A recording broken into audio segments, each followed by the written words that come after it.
नित्या की शादी को लगभग 1 साल भी नहीं हुए थे और उसका तलाक हो गया। नित्या के घर वालों ने जबरदस्ती नित्या की शादी करवा दी थी। शादी के कुछ 3 महीने बाद ही उसके पति राकेश का व्यवहार बदल गया। वो नित्या से हमेशा झगड़ा ही करता रहता था। राकेश एक कंपनी में काम करता था और रोज शाम को देरी से घर आता था, क्योंकि ऑफिस के बाद वो दारू पीने के लिए रुक जाता था। घर आकर वो नित्या से हर छोटी छोटी बात पर बहस करता था, उसे खरी खोटी सुनाता था। वो नित्या को ये भी बोल देता था कि चली जा तू, यहां से मुझे तेरी कोई जरूरत नहीं है, बहुत मिल जाएंगी तेरी जैसी। नित्या उसका ये व्यवहार चुपचाप सहन कर रही थी। उसने अपने घर पर भी इसके बारे में कुछ नहीं बताया था। वो अपने घर वालों से नाराज थी। उन्होंने जबरदस्ती उसकी शादी जो करवाई थी। नित्या अविनाश से प्यार करती थी और जब ये बात नित्या के घर वालों को पता चली तो उन्होंने जबरदस्ती उसकी शादी करवा दी। अविनाश उस वक्त कुछ नहीं कर पाया, क्योंकि नित्या के पापा ने अविनाश के खिलाफ पुलिस कंप्लेन कर दिया था कि वो नित्या को परेशान करता है, और इसी कारण वो कुछ दिनों के लिए जेल में था। ये सब के बारे में नित्या को नहीं पता था। नित्या अपनी शादीशुदा जिंदगी में बहुत परेशान थी। कुछ महीने ऐसा ही चलता रहा। राकेश थोड़ा भी नहीं बदला था। फिर नित्या ने सोचा कि अब वो और उस रिश्ते में नहीं रह सकती और उसने राकेश से तलाक लेने का फैसला कर लिया और फिर उनका तलाक हो गया। तलाक के बाद नित्या ने अपने मम्मी पापा को सब कुछ बता दिया और उन्होंने नित्या को बहुत डांटा कि क्या हो गया था ऐसा कि तलाक ले लिया, अब क्या करेगी, कहां जाएगी, कौन करेगा इससे शादी। ये सब सुनकर नित्या ने उनके साथ रहने से इनकार कर दिया। वो एक छोटी सी कंपनी में काम करने लगी और कंपनी द्वारा दिए गए घर में रहती थी। उसे कभी कभी अविनाश की बहुत याद आती थी, लेकिन उसने अविनाश से कभी संपर्क करने की कोशिश नहीं किया। वो सोचती थी कि अब उसे किसी पर बोझ नहीं बनना। वो अपने पैरों पर खड़ा होना चाहती थी। वो अपना पूरा समय अपने काम को देती थी। उसका काम इतना अच्छा था कि 4 महीनों में ही उसका प्रमोशन हो गया और वो अपने डिपार्टमेंट की हेड बन गई। प्रमोशन के 1 महीने बाद उसे उसकी कंपनी के तरफ से एक मीटिंग अटेंड करने के लिए विदेश जाने का अवसर मिला। नित्या अपने काम में बहुत तरक्की कर रही थी। अब उसके मम्मी पापा को भी नित्या पर बहुत फक्र महसूस हो रहा था। अब वो पछताते थे कि उन्होंने उसकी शादी गलत घर में कर दिया था। नित्या विदेश जाने की बात से बहुत खुश थी। 4 दिन बाद की उसकी टिकट थी। उसे कुछ खरीदारी भी करनी थी।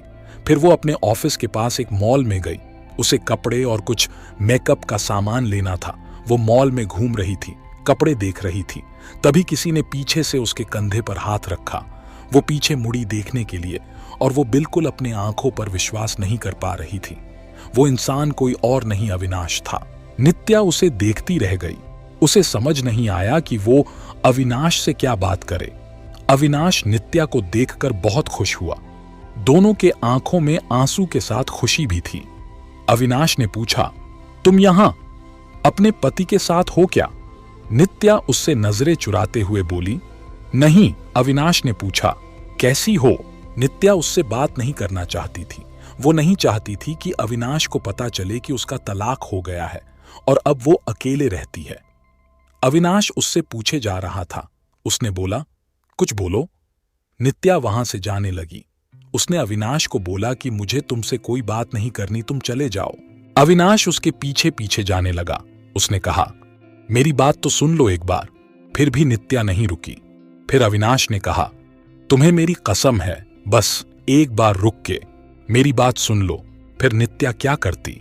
आखिर उसके दिल में अभी भी अविनाश के लिए प्यार था, तो वो रुक गई।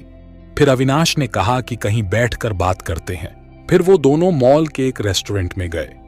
अविनाश ने उससे पूछा, कैसी हो? वो बोली, ठीक हूं। अविनाश ने उसके पति के बारे में पूछा कि वो कैसा है, तुम्हारा ध्यान रखता है ना? नित्या चुप थी। अविनाश ने बोला, क्या हुआ, तुम चुप क्यों हो? कुछ बोलो, तुम्हें कोई परेशानी तो नहीं है ना? नित्या बोली, मेरा तलाक हो गया है। अविनाश को यह सुनते ही एक उम्मीद की किरण दिखने लगी। उसने पूछा, कब और क्यों? नित्या ने उसे सब बताया। अविनाश ने बोला, फिर अब तुम अकेले क्यों रहती हो? तुम अपने मम्मी पापा के पास क्यों नहीं गई या मुझसे संपर्क करने की कोशिश क्यों नहीं की? नित्या बोली, तुम अगर मुझसे प्यार ही करते थे तो जब मेरी शादी हुई तब क्यों नहीं आए मुझे लेने? कहां थे तुम? उस वक्त मैं बिल्कुल अकेली हो गई थी और मजबूरी में शादी हो गई मेरी। अविनाश ने पूछा, क्या तुम्हारे पापा ने नहीं बताया कि उन्होंने मुझ पे पुलिस केस कर दिया था? मैं जेल में था कुछ महीने। ये सुनते ही नित्या चौंक गई। उसने कहा कि मुझे इसके बारे में कुछ नहीं पता। अविनाश ने उसे पूरी बात बताई। नित्या बोली, मैं माफी मांगती हूं तुमसे अपने पापा की तरफ से। अविनाश ने कहा, अब वो बात को जाने दो, मैं भूल चुका हूं, वो सब अभी की बात करो।